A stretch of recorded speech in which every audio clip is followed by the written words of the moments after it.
So please welcome Brother Ahmed Deedat for our lecture, our speaker for tonight's lecture.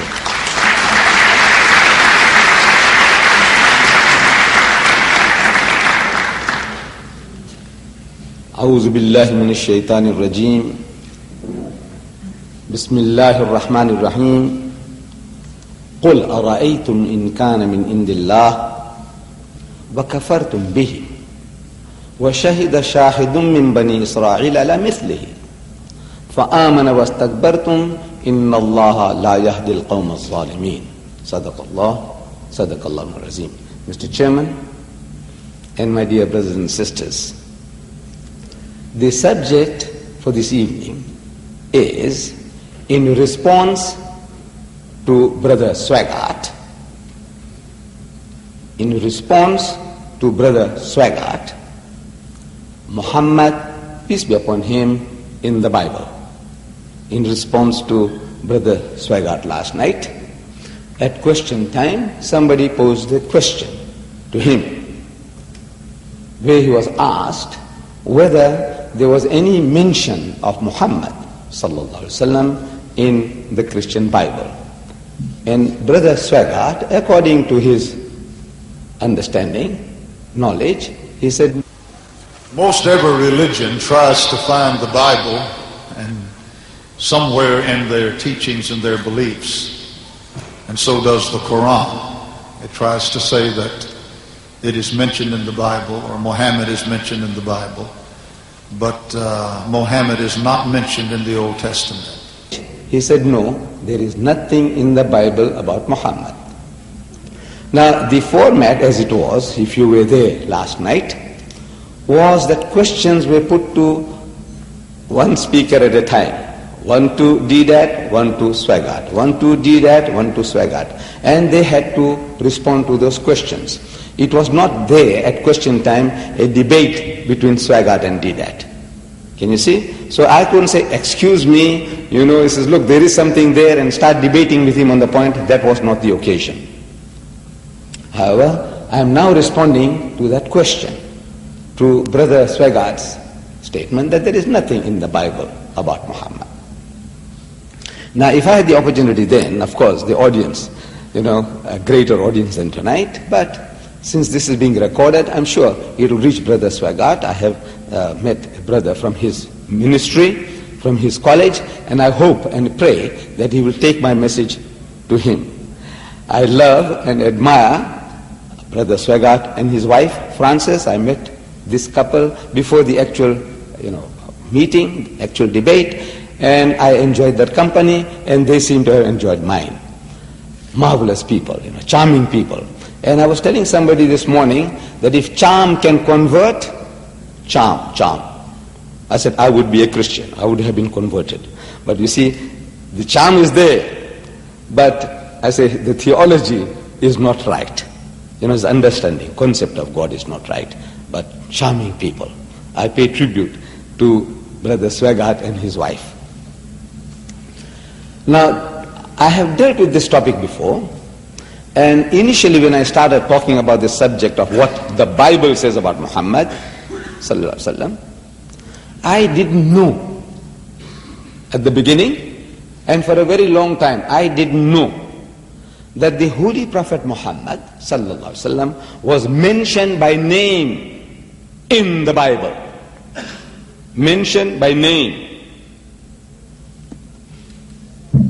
Learned men will say, look, where? Brother Swaggart has been through the Bible, as he says, countless number of times. Certain verses he's mentioning in his books, he's read it countless number of times. I have read the Bible through many times.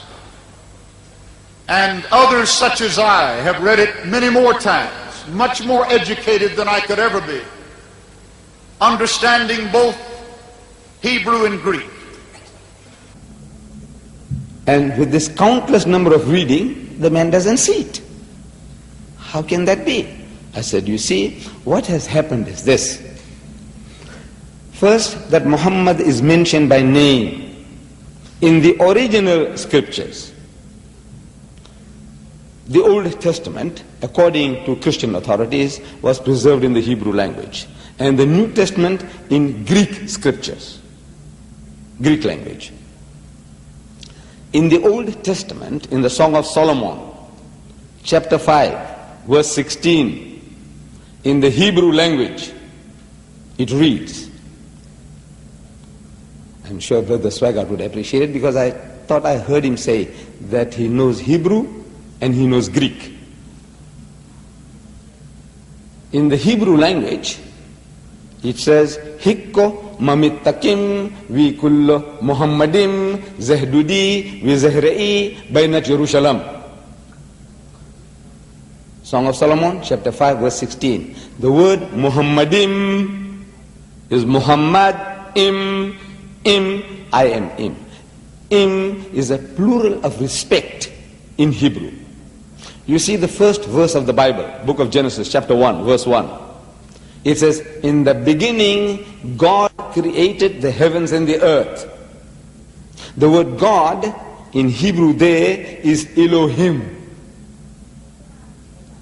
In Hebrew, El stands for God, Elah stands for God, Elohim is a plural form to say with awe, respect and reverence. Plural of respect.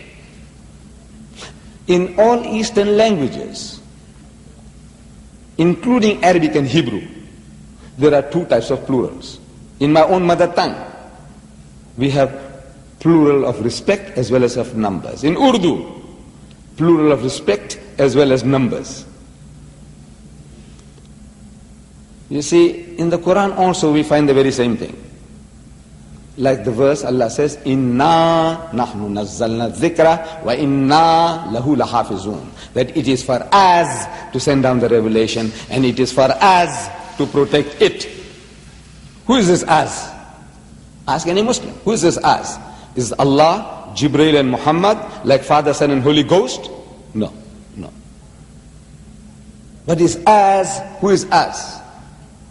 When we are told in the Holy Quran, Qul huwallahu ahad, say He is Allah, the one and only. Here is talking about us. No Arab Christian has ever asked the Muslim, I said the Arab Christian, has ever asked the Muslim, who is this us? Because he knows in his language there are two types of plurals. Plural of numbers and plural of respect. This us is like in royal proclamations you have plural of respect. We have decreed, says the queen. We. Who is this we? Not she and her husband and her son. No. It's standing for herself. Out of respect. Plural. So Elohim is a plural of respect. Im. El is God. Elah is God. Elohim is more than one of respect. But our Christian brethren,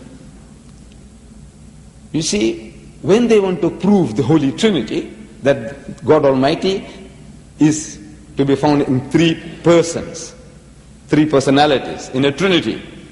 So they say this as stands for Father, Son and Holy Ghost, because it is in the plural. So admittedly it is in the plural. But if it stands for gods, that's a correct translation. But there is not a Bible on earth with the dozens of different versions. There's not a single Bible on earth where it says, in the beginning, gods created the heavens and the earth. I said, why are you so dishonest? If it is plural, why don't you put plural? You say, in the beginning.